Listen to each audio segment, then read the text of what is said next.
যেইটাই নেবেন ফু দিতে হবে। হ্যাঁ, আসসালামু আলাইকুম। আসসালামু আলাইকুম।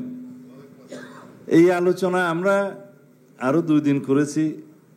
একদিন তো আমরা কিছু সময়ের জন্য চা পান করতে গিয়েছিলাম বাইরে, তারপরে এসে আমাদের ভাষ্য আমরা বলেছি, এবং কেন বলেছি সেই জাস্টিফিকেশন অনেক দিন দিয়েছি।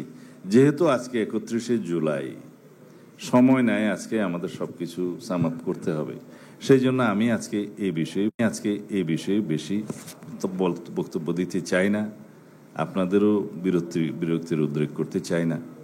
যে বিষয়টা আমরা বারংবার বলেছি যে সাংবিধানিক এবং সংবিধিবদ্ধ প্রতিষ্ঠানের মধ্যে নির্বাচন কমিশন স্বাধীনভাবে গঠিত হওয়ার জন্য যে কমিটি, নির্বাহী বিভাগের প্রভাবমুক্ত, সেই কমিটির প্রস্তাব আমরাই দিয়েছি এবং সেটা সবাই গ্রহণ করেছে।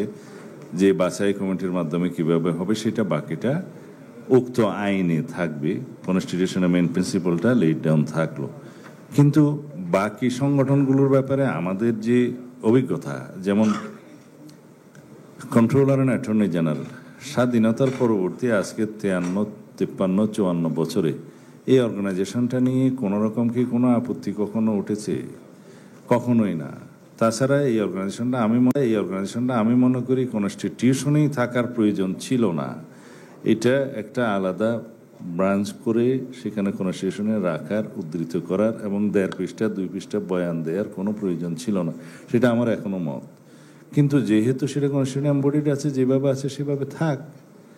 আর অন্যান্য অর্গানাইজেশনগুলোর ব্যাপারে আপনারা যেটা বলেছেন, আমার পরামর্শ হচ্ছে এগুলো আমরা শক্ত আইন করি। যে আইনগুলো বিদ্যমান আছে সেই সংগঠনগুলোর, স্ট্যাটিউটরি অর্গানাইজেশন হিসেবে দুদকের এবং কনস্টিটিউশনাল বডি হিসেবে পিএসসির আর হচ্ছে ন্যায়পালের, সেটা তো কনস্টিটিউশনাল বডিতে যেভাবে আছে সেভাবে থাকবে এবং তার based on that article or provision যে আইনগুলো আছে, যেমন ন্যায়পালের ক্ষেত্রে আইন ছিল, আছে, কার্যকর হয়নি, সেটা আমরা যুগোপযোগী করে সেই আইনটা কার্যকর করি এবং সেখানে ন্যায়পালের পাওয়ার ফাংশন ডিটেল করি, ন্যায়পালের জন্য সেক্রেটারিয়েট করি, ন্যায়পালের এখতিয়ার, দায়িত্ব এগুলো নির্ধারণ করি এবং জবাবদিহিতাও করি এবং তাদের রিকমেন্ডেশন যাতে বাধ্যতামূলক হয় to government organisation and ministries, সেটা করি। কারণ ন্যায়পালের ফাংশনের মধ্যে সরকারি কর্মকর্তা, কর্মচারী, বিভাগ, মন্ত্রণালয় থেকে শুরু করে সবগুলো আওতাধীন সেই আইনের মধ্যে আছে। যদি আমরা এমন একটা বডি করি যে সেটা রাষ্ট্রের মধ্যে আরেকটা রাষ্ট্র হবে, পার্লামেন্টের বাইরে আরেকটা পার্লামেন্ট হবে, তখনও কিন্তু বোটলনেক সৃষ্টি হবে গভর্নমেন্ট ফাংশন ডিসচার্জের ক্ষেত্রে। এগুলো প্র্যাকটিক্যাল জিনিসটা দেখতে হবে এবং এটা আমাদের এক্সপেরিমেন্ট হয় নাই স্বাধীনতার পর থেকে এই পর্যন্ত, সেটা আমরা ট্রায়াল অ্যান্ড এরর প্রসেসের মধ্যে দিয়ে যেতে পারি নাই। সেই জন্য প্রথমবার যাওয়ার ক্ষেত্রে আমরা বলছি সেখানে আইনের মধ্য দিয়ে আমরা যাই এবং সেখানেই আমরা সমস্ত কিছু ইম্পোজ করি এবং এমবডিড করি, সেটা আমাদের প্রস্তাব। বাট আপনাদের যেটা প্রস্তাব তার সাথে সেই জন্যই আমরা দ্বিমত পোষণ করেছি। আসুন দুদকটা বাংলাদেশের যে আমাদের অভিজ্ঞতা সেইটা অবশ্যই তিক্ত, কিন্তু দুদককে আপনি ক্লিন না করে, দুদকের স্ক্রুটিনি না করে, দুদকের জবাবদিহিতা নিশ্চিত না করে অ্যাজ ইট ইজ এটাকে যদি কনস্টিটিউশনালি এমনভাবে আমরা বডি করি, তাহলে এই দুদকের ফাংশনের জন্যেই জাতি নির্যাতিত হবে, অ্যাকাউন্টেবিলিটি থাকবে না ওখানে। এবং সেই জন্যে আমরা বলছি আইনের মধ্যে, আমি বারেই বলেছি যে দুদক সংক্রান্ত দুদক সংস্কার কমিশন যেটা হয়েছে তাদের রিপোর্টটা ভেরি রিচ এবং সেখানে 47টা রিকমেন্ডেশনের মধ্যে 46টাতে আমরা একমত হয়েছি, বিএনপি একমত হয়েছে, কিছু পয়েন্টে আমরা কিছু পরামর্শ সহ একমত হয়েছি, তার মধ্যে এই আইটেমটাও ছিল। আপনি দেখেন স্প্রেডশিটের 2 নম্বর আইটেমের মধ্যে আছে দুদককে সাংবিধানিক বডি হিসেবে প্রতিষ্ঠিত করা হোক।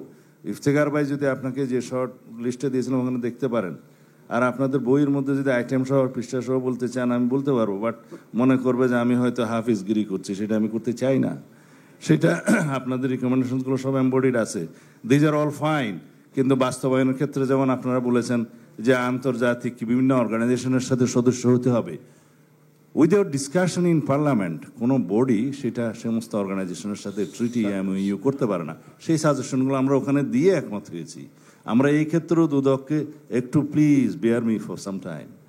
তো দুদককে যে সাংবিধানিক বডি কেন করা হবে না সেখানের মধ্যে আমরা কি লিখেছি যে এই বিষয়টা জাতীয় সংসদে বিস্তারিত আলোচনার পরে সিদ্ধান্ত নেওয়া প্রয়োজন হবে, সেটা আমরা বলেছি ওখানে, ওইভাবে আমরা একমত হয়েছি। আর অন্যান্য যে সমস্ত অর্গানাইজেশনের ক্ষেত্রে যে সমস্ত আপনারা জবাবদিহিতার জন্য যে বডিগুলো করছেন, জাবাক নাম দিয়েছেন, জাতীয় যাচাই বাছাই কমিটি, শর্ট নাম দেখলাম জাবাক। আমি জানি না সেরকম কোনো নাম পছন্দ হবে কিনা। সেগুলোর যে সমস্ত রিকমেন্ডেশন আছে দিজ আর অল ফাইন। তবে সেটার প্রসিডিউরাল ক্ষেত্রে আমাদের সাজেশন দিয়েছি যে এটা 6 মাস পর পর শুনানির ব্যবস্থা না করে, 6 মাস পর পর প্রতিবেদনের ব্যবস্থা না করে দুদককেও একটু সময় দেন, কাজ করতে দেন, যাতে 1 বছর পর পরই শুনানি করেন। এবং আন্ডার ইনভেস্টিগেশন কোনো কেস কখনো শুনানির মধ্যে আসে না, সেই সমস্ত সাজেশন দিয়েছি।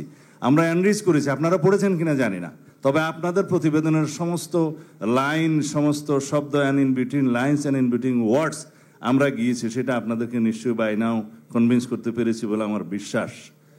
আশা আছে, বিশ্বাস করতে পারে কিনা জানি না।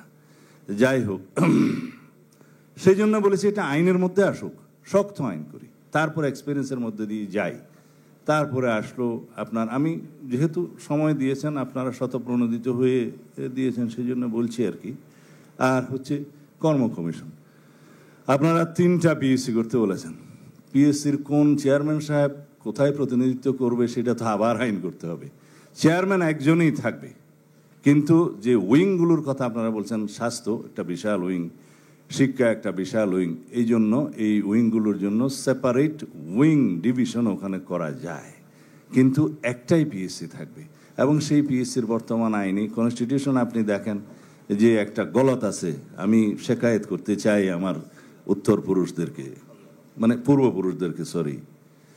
তো তারা ওখানে বলেছেন যে 65 ইয়ার্স অর কি, যাদের বয়স 65 হবে, অথবা 5 বছর হইতে পারে, যে আর্লিয়ার বলে এটা ছেড়ে দিয়েছে। বাট এটা এরকম করা উচিত হবে না। একটা টাইম লিমিট ওখানে ডিলিট করে দিয়ে সংশোধন করে অন্যান্য অর্গানাইজেশনে, যেমন নির্বাচন কমিশনে যারা নিয়োগ হচ্ছেন তারা 5 বছরের জন্য হচ্ছেন, সেরকম বিধান করা উচিত। হইতে পারে যে আর্লিয়ার হইলে হয় কি, 1 বছর 1.5 বছরের বেশি টাইম লিমিট থাকে না মেম্বার হওয়ার পরে, তারপরে রিটায়ার হয়ে যান, ওখানে আবার নিয়োগ করতে হয়, সারা বছরই নিয়োগের মধ্যে থাকতে হয়।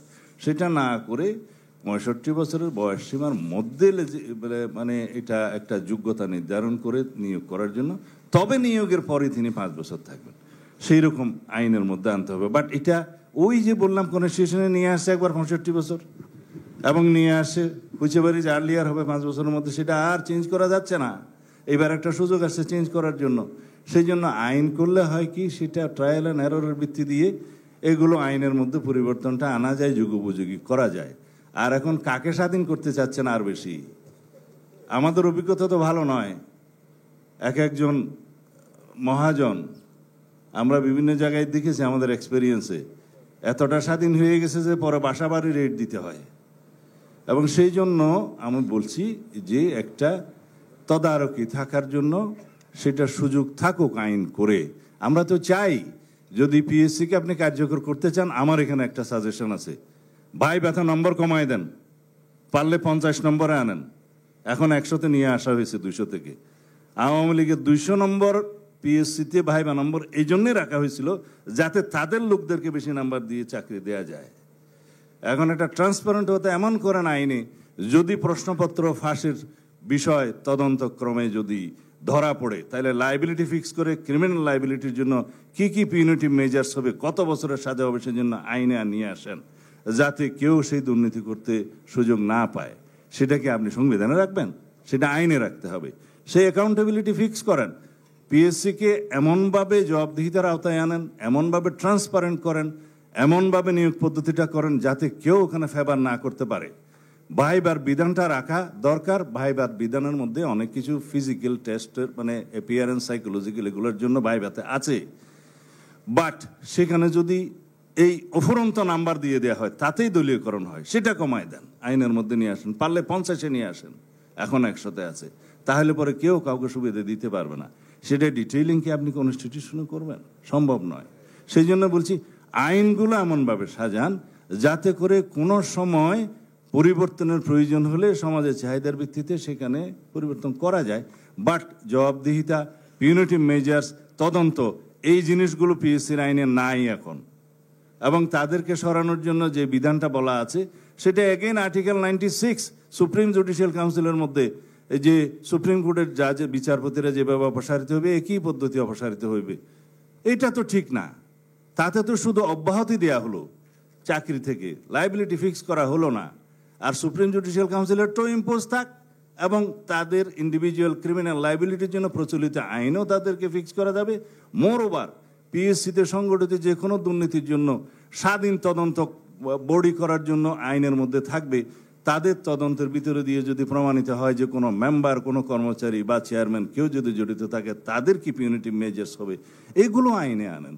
শুধু শুধু এইভাবে বার্ডেন বাড়িয়ে তো লাভ নাই। প্র্যাকটিক্যালি যেটা জাতির কল্যাণ হবে সেই কথাই আমরা বলেছি। তা এখন আমি কাকে বলবো জনাব?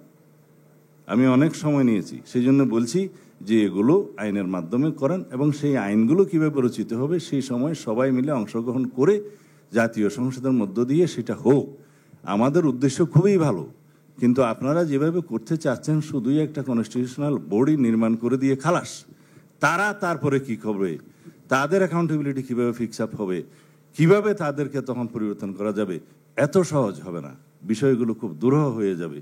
আমি যদি আপনাদের বিরক্তির কারণ হয়ে থাকি আজকের এই শেষ দিনে ক্ষমা করবেন। থ্যাংক ইউ সালাউদ্দিন ভাই।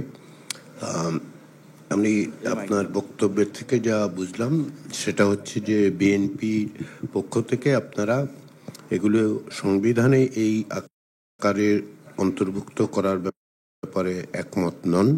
আইনের মাধ্যমে তা শক্তিশালী করা এবং কার্যকর ব্যবস্থা গ্রহণের পক্ষে আপনাদের না, এই বিষয়ে একমত না হওয়ার কারণটা আপনারা ব্যাখ্যা করেছেন, সেভাবেই নোটেড হলো আর কি।